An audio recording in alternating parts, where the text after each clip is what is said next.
नमस्कार, जोहार, प्रणाम। मेरा नाम है रमेश कुमार। तो आप लोगों को भली भांति पता होगा, यानी कि राहुल गांधी जी ने 14 जनवरी को भारत जोड़ो न्याय यात्रा का शुभारंभ किए हैं। और शुभारंभ करने के बाद ने वे मणिपुर से स्टार्ट किए थे। मणिपुर से स्टार्ट करने के बाद धीरे धीरे वो अपनी यात्रा को आगे बढ़ाते हुए असम तक पहुंच गए। और असम में जाने के बाद ने वहाँ का सीएम ने इस तरह का राहुल गांधी के ऊपर तरह तरह का टिप्पणियाँ कर रहे हैं कि आप लोग अंदाज़ा नहीं लगा सकते हैं। और राहुल गांधी ने एक मंदिर पर भी गए हुए थे पूजा अर्चना करने के लिए, लेकिन उस मंदिर पर जाने के लिए राहुल गांधी को रोक दिया गया है। तो आप लोग समझ सकते हैं कि असम में किस तरह से राहुल गांधी को टारगेट करने का प्रयास कर रहा है।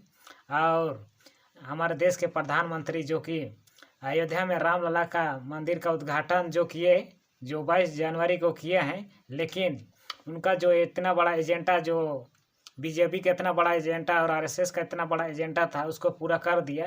लेकिन इससे भी हिंदुओं को खुश नहीं कर पा रही है और एक राहुल गांधी पर ही इतना जोर निशाना करने का प्रयास कर रहे हैं। उनका इस तरह का आलोचना करते हैं और इस तरह का उनको घेरने का काम कर रहे हैं कि आप लोग अंदाज़ा नहीं लगा सकते हैं। जो कि अभी राहुल गांधी भारत जोड़ो न्याय यात्रा का शुभारंभ करते हुए असम तक पहुंच गए हैं। लेकिन असम में जाने के बाद में वहाँ किस तरह का राहुल गांधी को कठिनाइयों का सामना करना पड़ रहा है। लेकिन राहुल गांधी झुकने वाले नेता नहीं है, वो हमेशा आगे बढ़ते ही जा रहे हैं।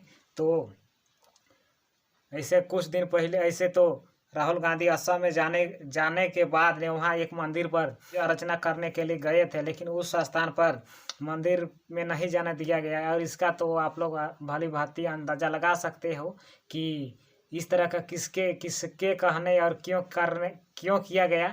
आप लोग अपने आप मंथन करके आप लोग समझ सकते हैं कि वहाँ का तो असम में तो बीजेपी का सरकार है और बीजेपी का प्रशासन ही सभी जगह है। तो ये ऑर्डर कौन दिया, बस आप लोग भली भांति अंदाज़ा लगा सकते हैं कि ये बीजेपी शासन में किस तरह राहुल गांधी को टारगेट करके हमेशा उनको किसी न किसी तरह से मुकदमा कर उन्हें जेल में डालने का प्रयास किया जा रहा है। तो फिलहाल में एक काम होने के बाद राहुल गांधी को तरह तरह कर किस तरह का घेरने का प्रयास किया जा रहा है, ताकि वो राहुल गांधी के लोकसभा का जो चुनाव हो रहा है उससे पहले जेल में डाला जाए। तो राहुल गांधी को अभी अरेस्ट करने का प्रयास किया गया है असम में।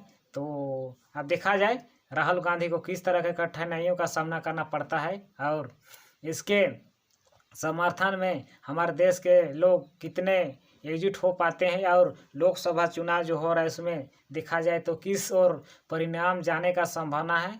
तो ये भारत जोड़ो न्याय यात्रा का जो शुभारंभ राहुल गांधी ने किए हैं, तो सभी लोगों को एक दूसरे को भाईचारे और सादगी फैलाने के लिए ही इस तरह का योजनाएं, इस तरह का यात्रा कर रहे हैं, ताकि गरीब से गरीब लोगों को एक दूसरे के साथ में कनेक्ट कर सके और जोड़ सके। और ताकि इस तरह बीजेपी के शासनकाल में जितने भी गरीब लोगों को मुक्त हो सके और अपने स्वतंत्र रूप से अपने कार्य, अपना कोई भी बिजनेस धंधा होता है उससे भी कर सके।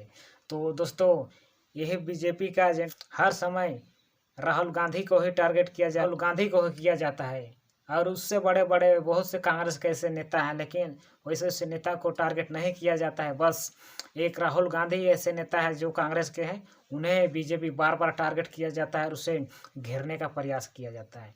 तो दोस्तों, हमारे छोटा सा अपडेट अगर आप लोगों को अगर अच्छा लगा तो लाइक शेयर कर दीजिएगा। अगर हमारे चैनल पर न्यू है तो चैनल को भी सब्सक्राइब कर दीजिएगा। तो ठीक है, और एक नेक्स्ट वीडियो मिलते हैं, तब तक के लिए नमस्कार।